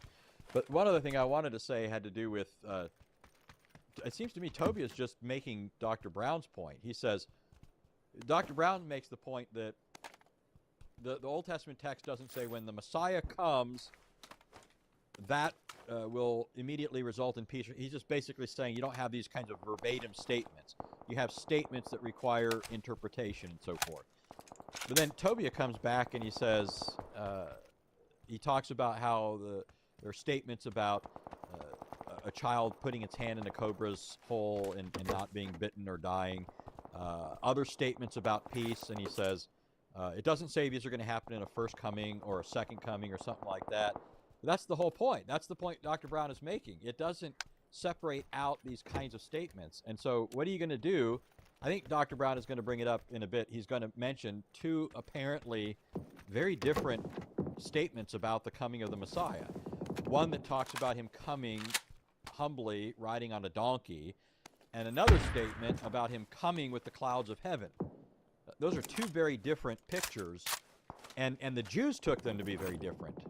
I won't steal Dr. Brown's point. He's going to make it in a moment, but you've got to do something with that. You got to say, you can't just flatten them out. They are very different pictures, and so two comings would account for that. But yeah, and as far as the only thing I would add is just if you're saying, look, the church was crushed there in the first century. We've pointed out that if you're talking about the Pharisees in the first century, that they've been crushed too. But if you're somehow looking for but it didn't grow and expand. Tovia, look at the church. Look at the church. The church got really, really big. In other words, the church seemed to spread pretty darn effectively over the century. So if that's the criterion, if you're still looking at numbers and so on, and looking at how popular it became as a sign of whether it's being blessed by God, Michael Brown already pointed out the problem. He's like, hey, this is kind of a weird way to interpret things, because then we'd have to say that Islam must be true, because look how it's spread and how it's endured for so many centuries, something like that. So weird kind of requirement. But if you want to make that your requirement, I have no idea how you're saying, look, the church was crushed. It wasn't. All right. Pardon with all their might, and it's their progeny that went on and indeed continue until today. Dr. Brown, do you want to comment? Sure. I'd say there are about three different points that Tovia made that I'd like to respond to. The one is he keeps saying that it has only been Pharisaical or later rabbinic traditional Jews who have preserved the Jewish people. Now, again, I say that it's God alone who has preserved the Jewish people. The fact is, as I mentioned, we've been a dying and resurrected nation. We were scattered out of the land for all those generations. And now God has brought us back. Who has he brought back primarily? Israel to this day is primarily a secular nation. That's the hand of God. Does that prove, because the Zionists were secular, that therefore, since we owe to them a great deal for the reestablishment of the modern state of Israel, that secular Zionism is God's will? Of course not. God can work through whoever he wants to. People do need to understand that historically, the roots of the church, of followers of Jesus, were in fact Jewish. And when he's mentioning the Pharisees and the preservation of Judaism through them, I just say, hey, wait a second. Look at how this message has gone throughout the earth. Right now, the gospel, the good news of Jesus the Messiah, is being declared in over 3,000 different languages. There are hundreds of millions of people whose lives have been radically changed, and as I said, come to love the God of Israel through the good news of Jesus the Messiah. You could say, so what? Numbers don't count. Well, I'm saying numbers are not the major issue, but there's so many answers to his point. I just wanted to give a few. In reference to the Messiahship of Jesus, as I said before, there are many different views in traditional Judaism concerning the Messiah. There are traditions that say that there's a Messiah, son of Joseph, as well as a Messiah, son of David. No, but Rabbi Singer said there was one view. Right. What he means, and so I don't want to be contentious with him. What he means, and I'll agree with this, is an overall view that the Messiah, son of David, will come and regather the lost of Israel and bring all of Israel into knowledge of the Torah and establish peace on earth. And in that sense, there is one unified view that he's speaking of. But even the Talmud asks the question, will he come in the clouds of heaven, or will he come riding on a donkey? And the answer is, and it's just one opinion given in the Talmud, well, if we're righteous, he'll come with the clouds of heaven. And if we're wicked, he'll come riding on a donkey. I say no. First he came riding on a donkey, one person, and then he will come in the clouds of heaven. Why? Because every word of the Hebrew Bible is going to be fulfilled, not either or. Also, it says in the end of Isaiah 52, a passage I'm sure we'll get into at great length in a little while, it gives us a clear picture of the servant of the Lord, who many rabbis have recognized as a messianic passage. And it says that the very same one who will be highly exalted, the Hebrew says, Hine yaskil avdi, yarum v'nisah, v'gavah ma'od, behold, my servant will do wisely. He will be exalted and lifted up and very high. That very one who will be highly exalted will first be marred and beaten and rejected and die before he rises into his exaltation. So there are many indications that we do have about the two phases of Messiah's ministry. As I said, rabbinic traditions have developed some thought about two different Messiahs. We say, no, there's not a Messiah, son of Joseph and a Messiah, son of David, but rather one Messiah, Yeshua, Jesus of Nazareth.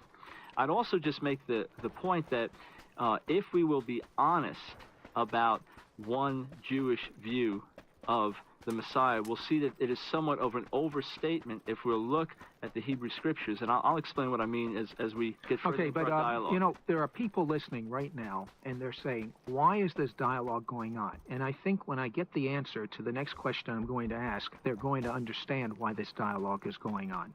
I'm going to ask Dr. Brown, and then I'm going to ask in a little different way Rabbi Singer. Dr. Brown, what happens to a Jewish person who believes that Jesus is the Messiah, a Messianic Jew, that dies having not repented of this or changed his mind in any way? By the grace of God, he goes immediately into the presence of God and begins the path of eternal joy. And what happens to a Jewish person that refuses or never even hears that Jesus is the Messiah and never believes in him and dies? We have a responsibility to take the message to those who have not heard. That's what the New Testament tells us. We must bring the word to all, to the lost sheep of the house of Israel and to all the nations. But it's very categorically clear on those who have heard and rejected the truth that they are lost, that they will suffer the judgment of God. And that's what breaks our heart, and that's why we weep and pray, and that's why we engage in these dialogues. This is very serious business to you. Life and death. Rabbi Tovia Singer, what happens to a Jewish person that believes Jesus is the Messiah, a Messianic Jew, who does not repent of this fact and goes to his grave believing that Jesus is the Messiah? Well, really, who cares what Rabbi Tovia Singer thinks? What does God think about that person? In Isaiah 43:11, God says, I, even I am the Lord. There is no other God besides me. There is no other Savior besides me. Thou shalt have no other God before me. If you violate that, then you're violating all. Nothing else matters. The first thing is to understand that anybody who embraces John 1, thinking that God forbid, came down in the form of anything, whether it's a cottage cheese sandwich or Jesus, that person is worshiping idolatry. And when that person... What the heck is a burning cottage bush. cheese sandwich? I've had a lot of sandwiches in my day. I've never heard of a cottage cheese sandwich. But I, this is like one of the biggest things I always marvel at. How do you have such a rich Old Testament tradition of God appearing? It's all over the Torah. Oh, yeah. God appearing almost as if he, not only like he can do this, he put in a appearance here, and Just like another it's one normal. there. It's almost like he delights. Yeah, he delights to do this. I mean, I can go almost chapter by chapter showing something along these lines. Think of God walking in the Garden of Eden. Then think of God speaking to. He doesn't speak of him being visibly present, but he's audibly talking to him. And then in Genesis 6 through 9 with Noah, it talks about God closing the door of the ark behind Noah. There's just these kinds of statements almost make it look like this is just the sort of thing God does because he can and he likes to. But then he walks up with two angels looking like three men to Abraham. That's not even like you expect if he is going to appear would be like he does in Ezekiel or Isaiah. But with Abraham, they're walking along and even appear like heavenly beings. Abraham's telling Sarah, "Get some food ready. These guys are hungry." Kind of thing. And so here's Tobiah saying, this sort of thing is just altogether contrary. Blasphemous to Torah. nonsense. Just blasphemous nonsense. That's what he's calling it. Blasphemous nonsense. Guys, just get your idea around what Rabbi Tobias is saying. The big problem with Messianic Jews, and this is why they're going to be judged by the Almighty, is that God appeared to us as Jesus of Nazareth, and that is, according to him, that is like the most blasphemous thing you can do. You can't be a Jew and think. And Anthony is pointing out, God came down and appeared to people a bunch of times in the Old Testament. That Rabbi Tovia Singer believes in. So how are you coming? Where are you getting this rule that if God were to appear as a person or something like that, that this would, like, believing that this is God in front of you would be like the worst possible thing you could do, and you would be doomed forever? When God did that, it's different. It's different in the Old Testament than it is with Jesus, but it doesn't seem like that would be a huge problem for God in the Old Testament. God appears to people regularly. Obviously, if God appears in front of you, you're supposed to believe in him. You're supposed to say, "Oh, I have to believe. I have to believe in God." Whereas if you took this seriously, no, I can't believe it, because God would never appear like this, and so I'd be in trouble if I. Yeah, and besides that, think of what's at the heart of Israel's religion and the Torah. These are theophanies, God appearing temporarily in human form. This is why David's saying it's different than the incarnation, because God is temporarily assuming a visible mode of appearance for the benefit of revelation. But at the center of Israel's religion was the tabernacle and temple system, in which God comes to dwell with his people. That's the heart of Israelite religion, and that's its glory, really. And, when people like Tobiah act like this sort of thing's just out of court, I think that's, to me, the one glorious thing that you just don't want to get rid of as a Jewish person, and should be looking to see reestablished, right? That, anyways, but Jesus, according to the New Testament, is the fulfillment of all that. All that is a part of a trajectory. It's pointing to Jesus. Well, if the trajectory this continues. is the sort of thing that God. Sorry, go ahead. Yeah. Where does it go? Where does it go? Hey, P, you want to say something? No, I just wanted to say that it's pretty obvious if you read the Torah that God is described throughout as being literally there with his people during the Exodus, wherever they go, with his people right there, right? So it is not, the idea is not that this is just impossible, it is that God is literally right there. Yeah, so I think we would agree that this is kind of a problematic principle for Tovia to rely on. I think it would be, yeah, you have to say, no, it's just Jesus is not the guy, right? God could do this. God has appeared multiple times. God could become incarnate if he wanted to or something like that. It's just not. It's not Jesus. It's not. So argue that it didn't happen. It's similar to Muslims when they're like, God cannot appear as a man. Wait, are you saying the all-powerful God can't do this? What are you saying? As a Muslim, you shouldn't say that. As a Muslim, you should say, of course, God could. He just didn't. And since he didn't, then Christianity is right. Let's see. But how can God eat food?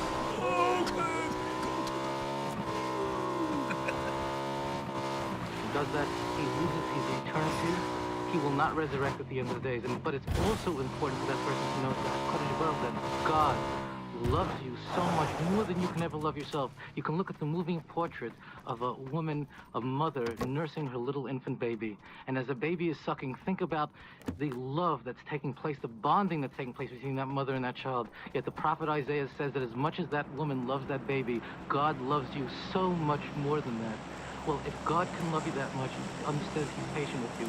And if you think in your heart that you've blown it, you're making a terrible mistake. Yes, we have to call on God's mercy because... Excuse me, I'm not following one thing. You're saying that a Jewish believer in Jesus that dies, does he spend forever in hell? What happens to him? If that person dies without repenting, then that person goes to the eternal fires of hell. They will not resurrect at the end of the days, and they will not enjoy the splendor of heaven. What happens to it? What are you laughing at? I actually you think hell's a funny matter? I actually like that Tovia. Well, yeah, I think, I hear so many people they're mealy-mouthed. They won't say what their actual position is. So I like that he's saying, yeah, We're going to hell. Even though I obviously adamantly disagree with him, but it's refreshing, and it's kind of surprising too, because it's not as if it's just true of all Jews that they think there's an eternal hell or something like that. So yeah, that's pretty interesting. The Tovia seems to affirm eternal conscious torment. Mm-hmm.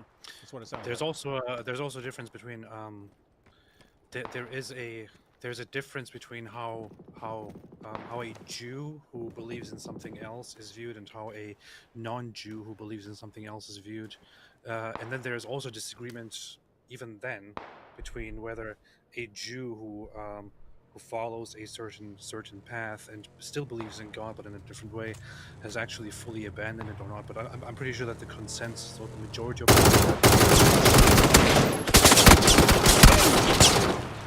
part of a different religion, and at this point Christianity. But when it comes to Gentiles, to people who are not originally Jewish, there is very much disagreement, but it is for somebody who is not originally a Jew, there is no, not that serious of an issue. It is called shituf, which is a lesser form of not pure polytheism, but also not pure monotheism, but possibly acceptable form of worshiping God for non-Jews, like Christians. This has a very big part in Jewish tradition and Jewish view of different religions. But when it comes to Jews, yeah, I think the view is kind of harsh. Let's see. I think he's going to go on to say something about Gentile. I forget. Let's see. Christian that dies believing in Jesus. It's a very good question. Or There are Gentile person. 69 laws that regards to Gentiles. I assume you meant Christian, you meant Gentiles? Yes. Okay, because a Jew can be a Christian too, I guess. But you're talking about a Gentile is also obligated not to worship idolatry, and that's very, very important. Now, I know people are going to say there's a disagreement vis-a-vis from the Jewish standpoint whether Christianity is idolatry for a Gentile. Let me say to you categorically that it is. If there's any So confusion... you're saying a Gentile that believes in Jesus that dies goes to hell? believes that Jesus was God. This is very critical. It's not just that Jesus was the Messiah. Then he's just fooling himself. But once you're playing with fire, you're playing with the fires of hell when you believe that God is here in the form of a man. Now, people may say to me, Rabbi, but if God wanted to, wouldn't he? It's not the issue here. Would God come in the form of a stone? We know he wouldn't. God said he's not a man. That's Numbers 23:19. God tells us don't worship anything that resembles what's in the... So yeah, God so is not. this God actually, is not. Yeah, that's bad. That's God is not a man. I was actually surprised because I was speaking one day and I was talking about what Muslim arguments, the standard Muslim objections to the deity of Christ and so on, and I brought up that they quote Numbers, God is not a man that he should lie, and I pointed out a bunch of different problems with applying that to Christianity and saying this shows that that the incarnation is false. And it was Messianic Jews who came up to me afterwards, and they're like, "Yeah, we hear the same thing. We hear the same thing from Orthodox rabbis who object to us." And I was like, "Really?" It's like I considered that a pretty low level objection. So it was interesting that to hear Tovia Singer bring it up. The thing is, go ahead, Anthony. I was just going to say that this is just the sort of thing, though, that gave rise to discussions among Jews that you still see, or especially see, in the rabbinic or Talmudic period. Just as the Torah says God is not a man in Numbers 23, Exodus 15, which is a celebration of the foundational event in Israel's history that most Jews would point back to and say this is the defining moment for who we are as a nation and all this. This is when God, covenanted with us and all that. Exodus 15, coming out of Egypt, they're singing the song, and in the song, Exodus 15:3, it says, "The Lord is a man of war." The Lord is a man of war. And then in Zechariah 1, it's the same thing. The Lord is called a man. In Proverbs 7, if you look at Jewish interpretations of it, there's a faithless woman, unfaithful woman, who talks about her husband, her man being away, and so she's trying to lure this other man to her. The man that's away, that's her husband, is the Lord.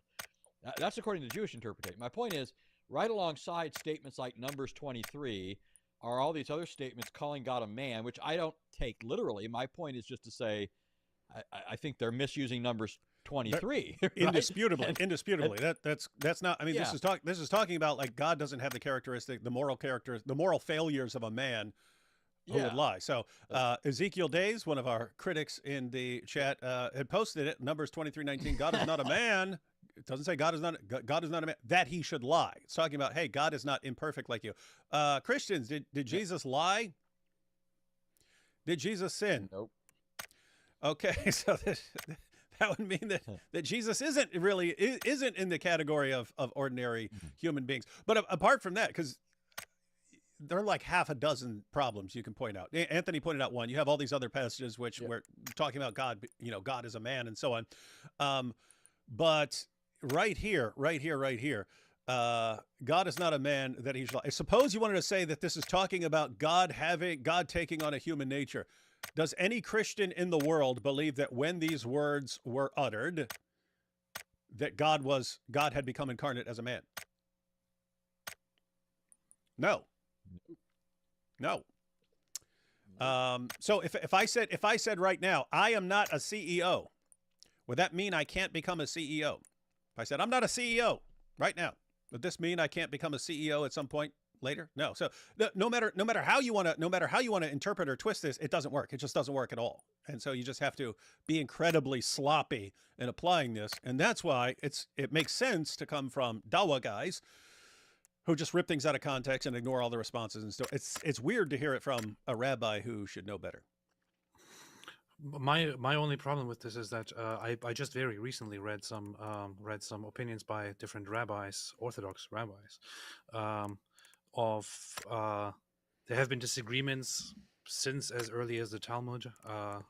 It goes back in written form on whether it is considered allowed or not for from the Jewish perspective for non-Jews to have, for example, a Trinitarian view.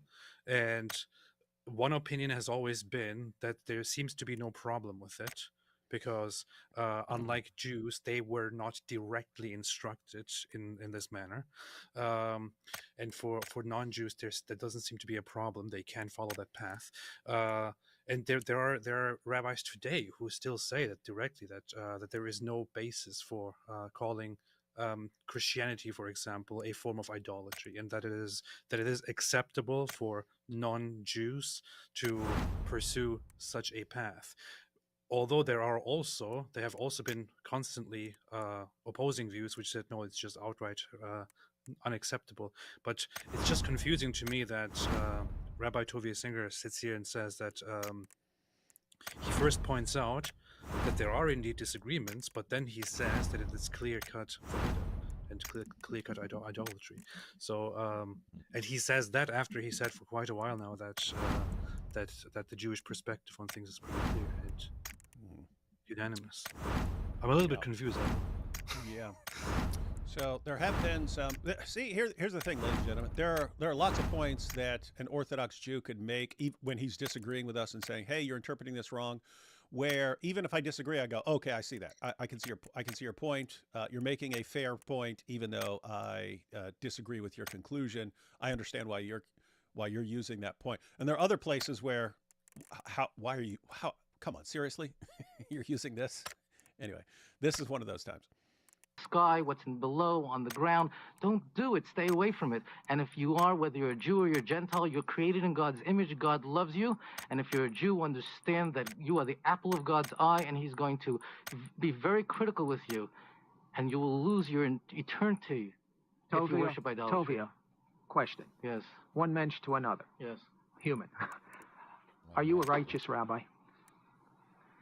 Yes, I am. Today I am, because you know what I did this morning? You just dropped your Torah. I know that. No, that's okay. No, I didn't drop my Torah. Actually, I dropped the King James Bible, which is a Bible that's masquerading as a Bible, but it's not really God's word. Are you a righteous rabbi? And he says, you dropped your Torah. Right? So you tell him drop a book. He said, I didn't drop the Torah. I dropped the King James Bible, which is the Bible that's masquerading about people. That's actually funny. The dude's kind of funny. I can see why people like him. That's what I dropped, so that's okay.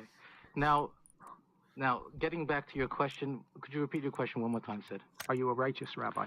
Today I am a righteous rabbi, because what I did this morning on my way here, I started to pray in my car, and I started to cry out to Hashem, and I confessed my sins to God. And God, through his mercy, not through his judgment, but through the mercy that is who he is, he has forgiven me. And I felt God's spirit inside of me, and he's anointed my work in my life. So today I am. Today I'm righteous. What makes you righteous? What makes me righteous is because I'm here speaking out to the world. I have not abandoned you. I am not God's manager, but I am his salesman. So if you don't speak out to the world, you're not righteous? That's correct. Because part of what we have to do is a Jew is called to proclaim the one God. So there's a one God, and there is no one else besides him. And ladies and gentlemen, is there any other way God could have said it? Is there any other way you can get righteous besides proclaiming the fact there's a God? Oh no, it's just one element. You know, it's what's important is that when next time you're wherever you are, you're in Chicago, go to Northwestern University where they're teaching evolution. Scream out, no, we don't come from monkeys, we don't come from fishes or cockroaches. God created us on the sixth day of creation, Friday afternoon. Dr. Michael Brown, what makes you a righteous? But Allah subhanahu wa ta'ala, he turned you into rats, as Muhammad said. He said that rats. Do you not know this? He said that rats follow Jewish dietary restrictions because Allah transformed them into rats. True story, guys, if you don't know what I'm talking about. Muhammad said there's a scientific experiment that he invited people to perform. He said that rats will drink sheep milk, but not camel milk. Why? Because camel milk is forbidden by the Torah, and therefore that this is proof that rats are following Jewish dietary customs because Allah transformed them. So anyway, this is some of the Arabian scientist, the Arabian prince, Messianic Jew. Well, it's total dependence on the grace and mercy of God and a life that's been changed through the merits of the Messiah. In other words, when God's grace came to me, when I came to believe that Jesus was the Messiah, it was almost 20 years ago. I was a heroin-shooting rock drummer. And the fact of the matter is, there is no possible righteousness in me at that point. You say, but you were totally evil. Well, I was evil. But the